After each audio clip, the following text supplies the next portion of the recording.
হরে কৃষ্ণ।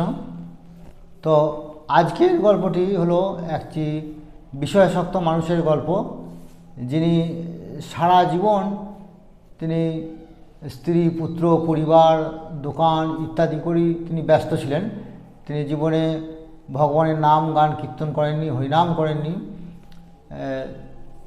কোনো কোথাও তীর্থভ্রমণে কোথাও যায়নি। তো একবার তীর্থভ্রমণের এক সুযোগ আসে। তাদের বাড়িতে ক্লাবের ছেলেরা একটি মায়াপুর যাওয়ার জন্য বাস ছাড়ে এবং তাদের ঘরে জোর করে একটা টিকিট দিয়ে যায় যে একজন আপনাদের বাড়িতে কেউ কোথাও কোনো দিন যাননি আমাদের ক্লাব থেকে, তো আপনাদের একজনকে আপনাদের যেতেই হবে, এইভাবে জোর করে একটা টিকিট দিয়ে যায়। তো সে বৃদ্ধ দেখে যে পাড়ার ছেলেদের সঙ্গে ঝামেলা করে তো লাভ নেই, তো যাই হোক ছেলেদেরকে বলি কেউ যদি যায় তা যাক। তো ছেলেদের মধ্যে সবাই মিলে আলোচনা করে ছোট ছেলেকে পাঠায় মায়াপুর যাবার জন্য। ছোট ছেলে তাদের সঙ্গে, ক্লাবের ছেলেদের সঙ্গে মায়াপুর যায় এবং সে সেদিন রাত্রে গীতার ক্লাস শোনে।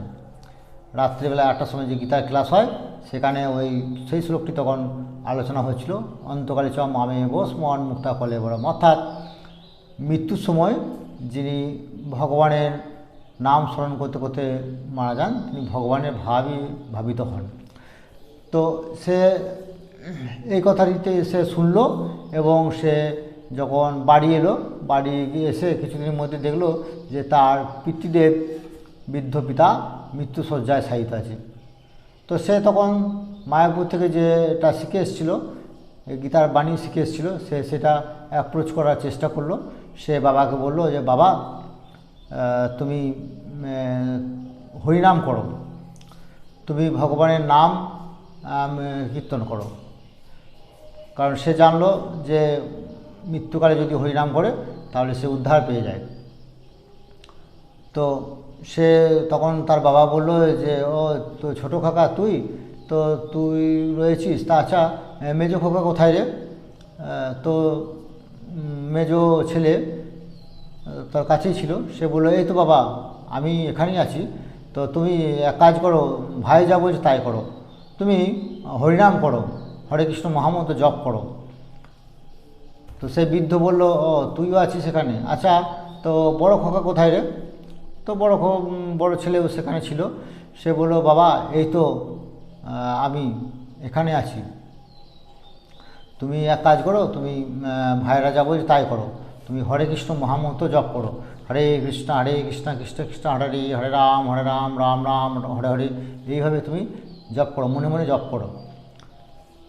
তো তাদের তো অনেক বড়, তার বাবার চিন্তা হলো তাদের তো অনেক বড় দোকান, হার্ডওয়ারের বড় দোকান, 3 ছেলেই আমার কাছে রয়েছে। তো সে বললো হ্যাঁ রে তোরা 3 জনেই তো এখানে রয়েছিস, তা দোকানটা কে চালাচ্ছে রে?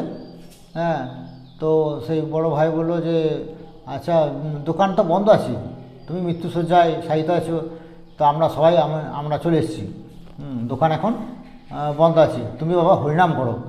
হ্যাঁ, তো তার বাবা চিন্তা করলে যে দোকান বন্ধ, অনেক কাস্টমার ঘুরে যাচ্ছে, মৃত্যুর সময় এই কথাই চিন্তা হলো, তার ছেলে যে হরিনাম করতে বলছে সেটা তার মাথায় সে আসছে না, সেটা হরিনাম উচ্চারণ করছে না। তো সে তখন এইসব চিন্তা করে সে আস্তে আস্তে মারা গেল। তো এই গল্পটি থেকে শিক্ষা হলো যে আমরা অনেকে আছি যারা বলি যে শেষ বয়সে শেষকালে হরিনাম করলেই তো উদ্ধার পাবে। ভগবান যখন বলেছেন যে অন্তকালে চ মামেব স্মরণ মুক্ত কলে বড়, অর্থাৎ মৃত্যুর সময় যদি আমি ভগবানের নাম চিন্তা করি তাহলেই ভগবদ্ধাম প্রাপ্ত হবে। তো এখন থেকে করার দরকার নাই, সারা জীবন উপভোগ করে যাও আর মৃত্যুর সময় হরিনাম করো। কিন্তু এই গল্প থেকে এটা শিক্ষা হলো যে আমরা যদি সারা জীবনে যে ভাবনায় ভাবিত হব, যে ভাবনায় আমরা মনে মনে স্মরণ করব, মৃত্যুর সময় সেই কথাই চিন্তা হবে, মৃত্যুর সময় তখন আর হরিনামের কথা চিন্তা হবে না। তাই আমাদের উচিত সকলে সব কৃষ্ণ ভাবনায় ভাবিত হওয়া, যাতে মৃত্যুর সময় আমাদের কৃষ্ণ কথা, কৃষ্ণ স্মৃতি আসে। তো হরে কৃষ্ণ, সকলে ভালো থাকবেন, আনন্দ থাকুন, হরি বল।